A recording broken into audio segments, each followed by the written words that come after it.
Kita melanjutkan pembacaan kitab Syarah Tijanud Darari karya Syekh Nawawi Al-Bandani.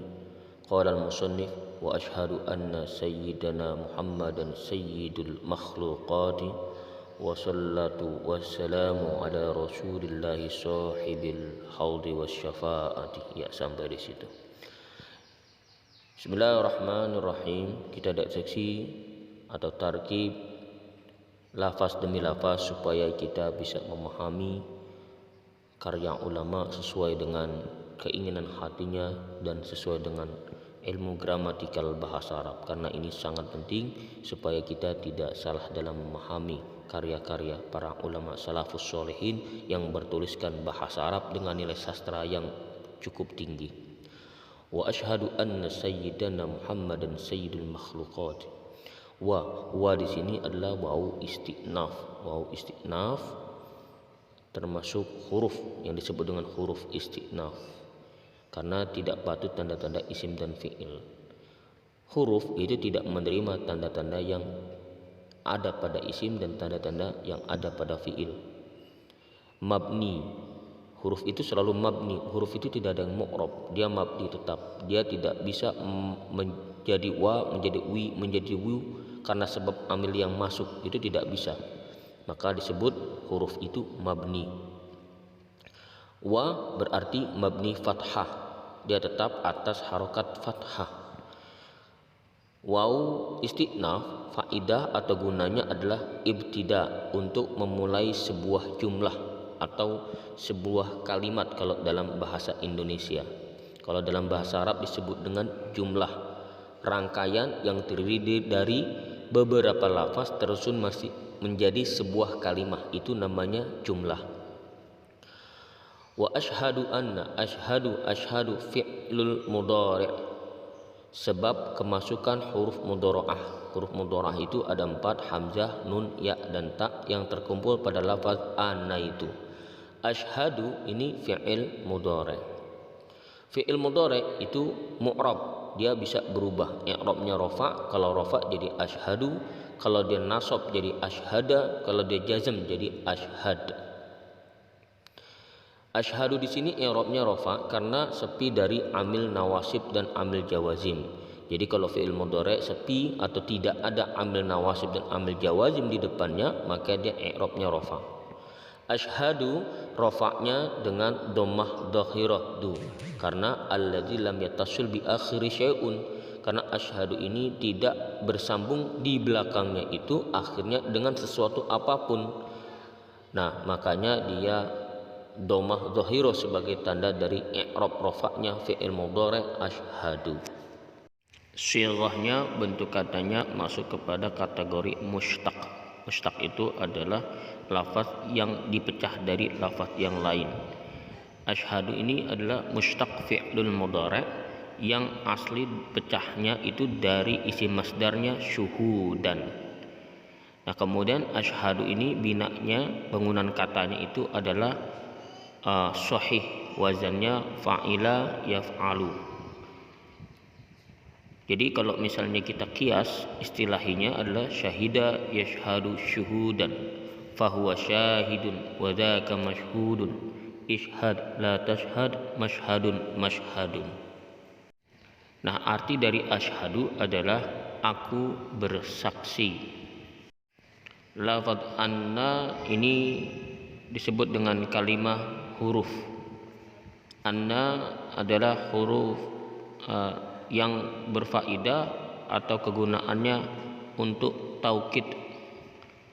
Anna dengan inna itu artinya sama-sama sebenar-benarnya atau sesungguhnya, hanya membedakan kalau lafaz inna harfu taukid yang diletakkan di awal jumlah. Misalnya innal insana lafi khusrin, seperti itu. Sedangkan kalau anna dia diletakkan di tengah kalimat dan biasanya diletakkan setelah kalimat fi'lul mudhari' seperti ini. Ashhadu anna sayyidana. Maka tidak cocok kalau ashhadu inna, itu tidak cocok. Digunakan yang lebih cocok adalah anna, namun artinya sama-sama sesungguhnya, yang berfungsi sebagai taukid atau penguat.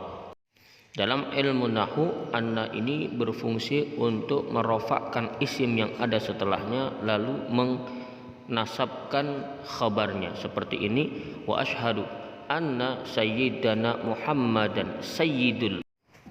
Nah, sayyidu ini rofa karena dia menjadi khabarnya anna. Anna adalah saudaranya inna. Yang saudara inna itu kalau total semuanya ada 6. Inna, anna, lakinna, ka'anna, laita, la'alla. Kemudian kita deteksi lafaz sayyidana. Sayyidana ini terdiri dari 2 kalimat. Kalimat yang pertama adalah sayyida dan yang kedua adalah na, kemudian ini disambung. Sayyidana, sayyida ini adalah isim, kalimat isim sebab dia mudhaf. Sayyida mudhaf ke na, ya digandingkan dengan isim dhamir setelah sayyidana, sehingga sayyida itu mudhaf, na menjadi kedudukannya mudhaf ilaih. Sayyida isim mufrad, sehingga nasabnya itu bertandanya dengan fathah dhahirah. Jadi kalau isim mufrad itu tanda nasabnya dengan fathah dhahirah. Kenapa sayyida dibaca nasab? Tadi sudah saya jelaskan, karena sayyida menjadi isimnya inna. Inna yang fungsinya adalah tansibul isma wa tarfa'ul khabar. Sayyida adalah masuk golongan kepada isim ma'rifah karena dia mudhaf. Jadi kalau isim yang kedudukannya mudhaf atau akan digandingkan dengan lafaz yang setelahnya, maka lafaz tersebut termasuk kalimah yang ma'rifat. Kemudian sirahnya adalah sirah jamid zat. Sirah jamid zat sayyidu. Disebut dengan isim jamid zat dikarenakan sayyida ini tidak bisa dipecah menjadi kalimat-kalimat sebangsa fiil, fa'il dan sebagainya, sehingga sayyida kita sebut sebagai isim jamid zat, sirah jamid zat. Nah, ini adalah isim dhamir. Isim dhamir yang mahalnya itu adalah jar, karena dia menjadi mudhaf ilaih dari lafaz sayyida.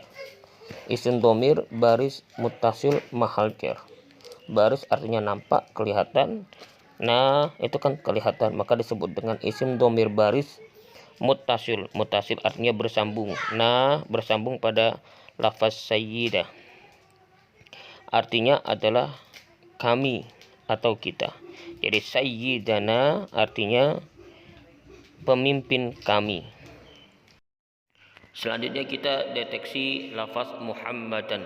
Muhammadan adalah kalimah isim sebab tanwin. Kalimah isim yang bertandakan tanwin. Muhammadan termasuk kategori lafaz isim yang mu'rab karena dia bisa berubah.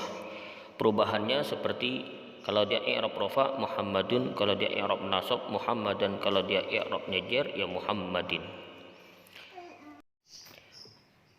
Lafaz Muhammadan dalam teks kitab ini i'rabnya adalah nasab. Tanda nasabnya adalah dengan fathah dhahirah karena Muhammadan isim mufrad. Muhammadan dibaca nasab disebabkan karena Muhammadan ini menjadi badal dari sayyidana. I'rab pada lafaz yang menjadi badal, dia harus mengikuti i'rab yang dibadalkan atau mubadal. Karena sayyida ini adalah yang dibadalkan mansub atau dibaca nasab, maka Muhammadan yang menjadi badal dari sayyidana dia juga harus dibaca nasab. Muhammadan termasuk kategori makrifat walaupun dia tidak diawali oleh al ataupun dia ada tanwin di belakangnya. Kenapa? Karena Muhammadan ini masuk kategori isim alam, isim yang menunjukkan sebuah nama. Sehingga karena isim menunjukkan sebuah nama disebut dengan isim alam, maka dia dikategorikan sebagai isim yang makrifah.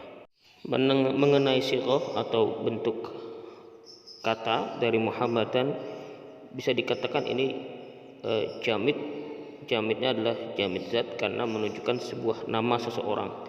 Namun Muhammadan di sini juga walaupun dia sebagai nama, kalau dilihat dari asal mula Muhammadan ini adalah dari mushtaq, yakni isim maf'ul, dengan fi'il madhinya adalah hammada, wazannya fa'ala, ditaksir artinya berlipat ganda pujian, sehingga Muhammadan itu, Muhammadun adalah isim maf'ul yang berartikan yang dipuji-puji atau berkali lipat pujiannya. Kiasnya seperti hammada yuhammidu tahmidan tahmidatan, tahmadan tahmadan, muhammadan fahuwa muhammidun, wadaka muhammadun hammid la tuhammid muhammadun muhammadun. Lalu kita deteksi setelah lafaz Muhammadan adalah sayyidu. Sayyidu kedudukannya menjadi khobarnya anna. Karena khobarnya anna, maka sayyidu dia dibaca rofa. Tanda rofa'nya itu adalah dhammah zahirah, karena sayyidu ini adalah isim mufrad. Sayyidu juga kedudukannya menjadi mudhaf, lafaz yang akan digandengkan dengan lafaz al-makhluqati. Terakhir adalah lafaz al-makhluqati. Lafaz al-makhluqati ini adalah isim jamak muannas salim yang asalnya makhluqatun, sighahnya isim maf'ul, mushtaq isim maf'ul. Khalaqa yakhluqu khuluqan fahuwa khaliqun wa dzaka makhluqun. Makhluqun ini isim mufrad maf'ul mudzakkar, lalu diubah menjadi muannas, ditambahkan tak marbutah di belakangnya menjadi makhluqatun. Kemudian dijamakkan, isim mufrad musanna dijamakkan menjadi jamak muannas salim makhluqatun, artinya adalah yang diciptakan, seluruh makhluk. Nah, itu arti seperti itu, seluruh makhluk. Al-makhluqat ini kedudukannya menjadi mudhaf ilaih, kemudian hukumnya jar, tanda jarnya itu adalah dengan kasrah zahirah. Jadi kalau jamak muannas salim itu di jar, tanda jarnya itu dengan kasrah zahirah. Sayyidul makhluqati artinya pimpinan seluruh makhluk. Jadi selain Allah itu memiliki pimpinan, selain Allah memiliki pimpinan. Siapa pimpinannya? Yaitu Muhammad, Nabi Muhammad SAW sebagai Sayyidul Makhluqat, pimpinan seluruh makhluk yang selain Allah dan Nabi Muhammad, termasuk malaikat, termasuk tumbuh-tumbuhan, semuanya itu adalah Muhammad sebagai Sayyidul Makhluqat, pimpinannya para makhluk. Demikian pertemuan ketiga kitab Tijanut Darari. Kita akan sambung dengan teks wassalatu wassalamu ala rasulillahi sahibil haudi wasyafaati. Kurang lebihnya mohon maaf, semoga bermanfaat untuk kita semua. Wabillahi taufiq wal hidayah. Assalamualaikum warahmatullahi wabarakatuh.